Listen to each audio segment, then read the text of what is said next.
Hello everybody, and this is take two. I've just spent half an hour, 25 minutes talking to myself.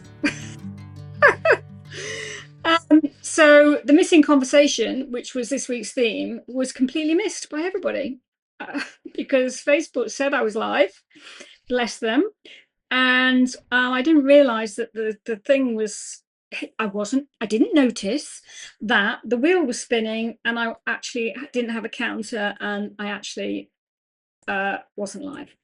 So my bad. So if you've all buggered off now and doing other things, I totally get it. But I am going to do it again because I'm here. So, hello everybody and welcome to this week's Field Notes Live. I promise we are now.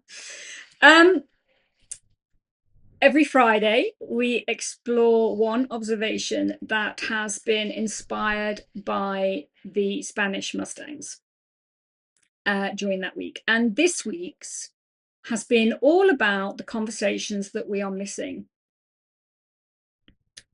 But before we begin, I want to share something else, which again is fitting for this conversation. And that is I host these, as you know, that's where I probably think you'll be watching this, from the Rewilding Circle, our community, the rewilding community. It's where we gather, it's where we notice, reflect, and hopefully that we learn together. This week, I had just realised that I can also share this live at the same time on the Windchaser Ranch page. And it struck me that maybe there is some people over there that are missing these conversations and would like the opportunity to join. So I am hopefully also live on the Windchaser Ranch page. So if you're joining from there, really pleased to have you here. And if you are joining from the Rewilding Circle, as always, welcome. And if this is your first Field Notes Live, again, please, this is a conversation and please join in. Whether you're watching replay, put your comments, add the comments in the comments, and I will catch up with them at a later date. So, how is everybody doing? I want to talk about this week's observation because for me, it has had quite the impact. Sometimes when I film these, the Film Notes in Motion episodes, I upload it and I feel that for that moment, I've said everything that I can or want to say. I may go back to it a few weeks later, add to it, even change it at times. But this one is one of those weeks that, if anything, recording it left me with more questions than answers. And I think our horses have a wonderful way of doing that. Just when we think we've understood everything, they quietly show us that there's another layer that hasn't been noticed. And that's why I think also that these lives are really important, that once we've gone through the week and you've been able to read and digest and watch the in motion over on YouTube, that's where the main video is hosted, we have an opportunity to reflect. So yeah, I'm glad that we do this, and I'm glad that you're all here. This week, it all began with something very ordinary and something that could have been easily missed. I was going to take Charlie out for a forage walk, nothing unusual. We've done it a million times. It's not a training session, it's not a coaching session, it's an opportunity to share space together, wander around together, and allow choice. Whether that's what he's going to forage, what direction he takes, we're just meandering together. No agenda. Just spend time together. And as I walked toward the gate, before even reaching for the halter, Charlie had become aware of me. He looked in my direction and then shifted his body and then took a step towards me. That in and of itself is pretty nothing. It's not dramatic. It's not actually a wow moment. It's not a moment that you'd say, wow, did you see that? But it was an important moment, because if I had been thinking about what I wanted to do next, about haltering, about walking the path, about I wonder which direction we're going to take, I would not have noticed. And that shift in how my awareness has grown has changed everything for me. By the time I had reached him, I had already knew something important from him. He'd already given me information that was going to help with our further conversation. He was letting me know that he was mentally and emotionally available. So by the time he lowered his head for the halter, we were already on the same page. It doesn't sound anything major, but it changes the whole interaction. It changes your next step. The conversation had already begun. And the more time I spend with horses, particularly the Spanish Mustangs, because they're such incredible communicators, the more I realize that we've probably misunderstood communication in general.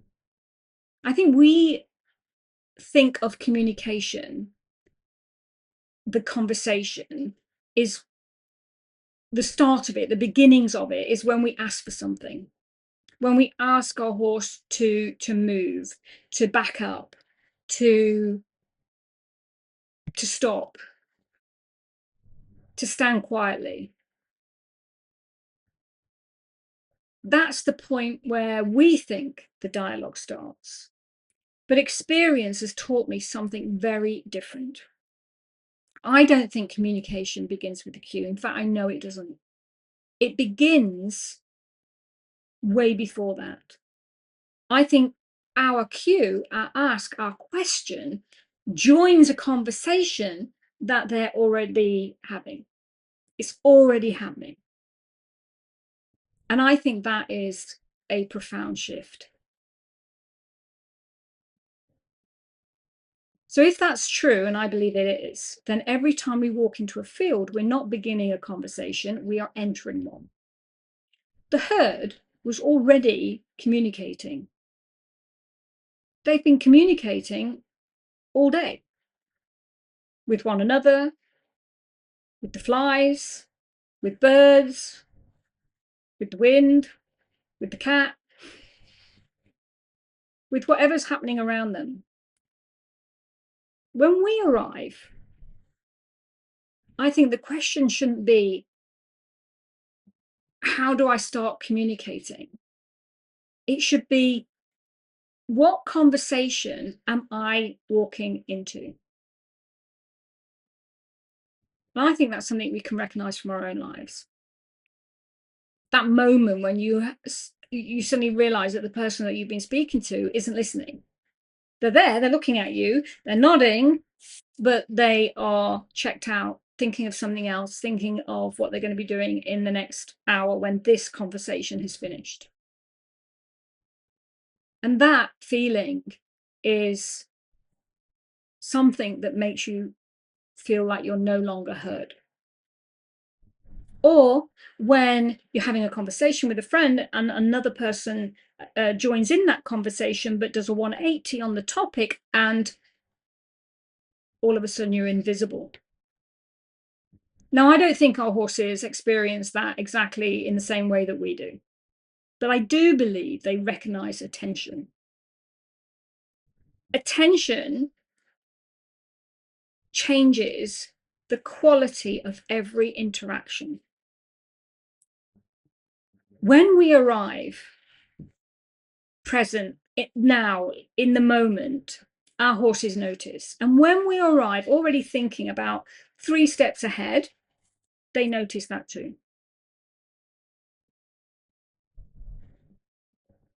Every horse and human is different, and every partnership is different, and you will notice different things. It may not be the look as Charlie gave me. You might notice a breath change. It might not be the shift of the body. It might be a swish of the tail. But whatever it is, noticing it is really important to understand that there is communication present before we start a conversation. When we do that, we are saying that we are available to notice what's actually there. We're not trying to fit our horses into our observation. They are inviting us to observe. One of the biggest mistakes that we make in horsemanship is believing that observation and interpretation are the same thing. They aren't. Observation comes first. It has to, it must. Interpretation comes much later, and sometimes much, much later. I can think of moments with the Spanish Mustangs that have puzzled me for months. I noticed something, I wrote it down, I thought about it, and then, I don't know, 6 months later, another horse did something completely different that suddenly helped me understand what I'd seen before. And if I'd have rushed to explain it, I would have got it wrong in that moment. The horses have taught me that it's perfectly acceptable to say, I don't know what that means yet. And that's not weakness. That is curiosity. And curiosity keeps us learning. Every now and then, I return to something that I wrote in the Principles of Rewilding Horsemanship from Nature. And I wrote that communication is always happening. And at the time, I believed those words. Today, I believe them even more strongly. Not because the words have changed. It's more to do with the deepening of my understanding of the horses in my life. I have been asked if I'm going to write another book. Well, the answer to that is yes. It's in process. Don't ask me what that means. It's way too complicated. Right now, it's like a ball of wool, and I keep trying to find the end. But these field notes in motion are becoming part of my process for that book. They're where I share what the horses are teaching me now. Not 10 years ago, but now. So I quite like that. It definitely reminds me that I haven't stopped learning, which is a good thing. And I don't think any of us have or should. So I'd like to leave you with a thought to carry this week and into next week. And that is, don't change your training, your coaching, or the exercises that you're working on. Don't change the goals or the plans that you have. Simply become curious about where the conversation begins. So the next time you walk towards your horse, notice the first moment that they become aware of you. Become aware of their awareness.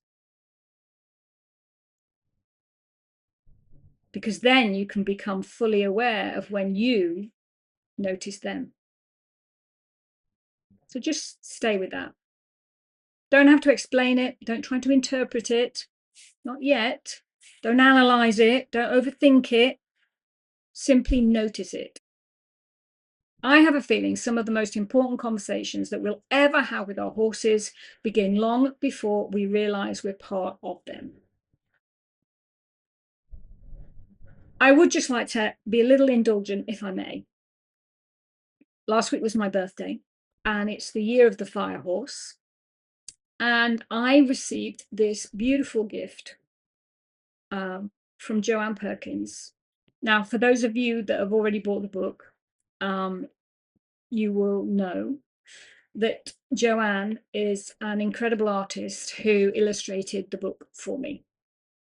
And she sent me this beautiful gift for my birthday, and I appreciate it a lot.